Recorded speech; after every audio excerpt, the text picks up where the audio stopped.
आज मैं आप लोगों को बताऊंगा कृष्ण जन्माष्टमी की पूजा विधि। भगवान कृष्ण बचपन से ही नटखट और शरारती थे। मक्खन उन्हें बेहद प्रिय था, जिसे वह मटकी चुराकर खाते थे। भगवान कृष्ण को मक्खन का भोग अवश्य लगाएं कृष्ण जन्माष्टमी वाले दिन।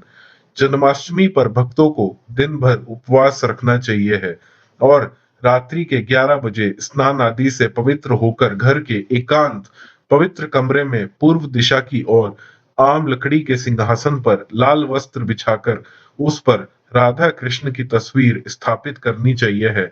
इसके बाद शास्त्र अनुसार उन्हें विधि पूर्वक नंदलाल की पूजा करनी चाहिए है।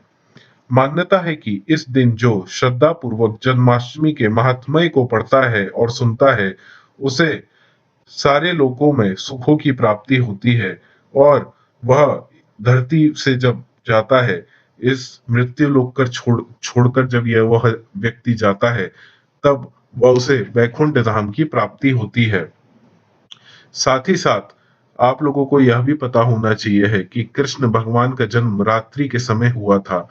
तो मान्यता है कि रात्रि के समय कृष्ण जन्माष्टमी को मनाना शुरू कर दिया जाता है।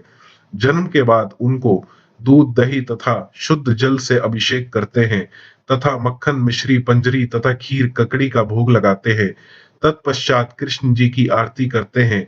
कुछ लोग खुशी में रात भर भजन कीर्तन करते हैं और नाचते गाते हैं। मक्खन मिश्री कृष्ण जी को बहुत प्रिय है। अपने बाल अवतार में उन्होंने इसी मक्खन के लिए कई गोपियों की मटकियां फोड़ी थी और कई घरों में मक्खन चुराकर खाया था। इसलिए उन्हें मक्खन चोर भी कहा जाता है और इसीलिए उन्हें मक्खन मिश्री का भोग मुख्य रूप से लगाया जाए। कई जगहों पर मटकी फोड़ प्रतियोगिता भी की जाती है। इसमें एक मटकी में मक्खन मिश्री भरकर इसे ऊंची रस्सी पर बांध दिया जाता है और विभिन्न जगह पर मंडलियां आकर इसे तोड़ने का प्रयास करती हैं और कृष्ण भगवान का जन्म उत्सव मनाती हैं। कई लोग इस दिन पूरे दिन व्रत उपवास भी रखते हैं। जरूरी नहीं है कि आप लोग इस दिन व्रत उपवास रखें। कुछ लोग निर्जल उपवास रखते हैं तो कुछ लोग फल खाकर उपवास रखते हैं और इस दिन व्रत उपवास की विधि एकदम साधारण होती है।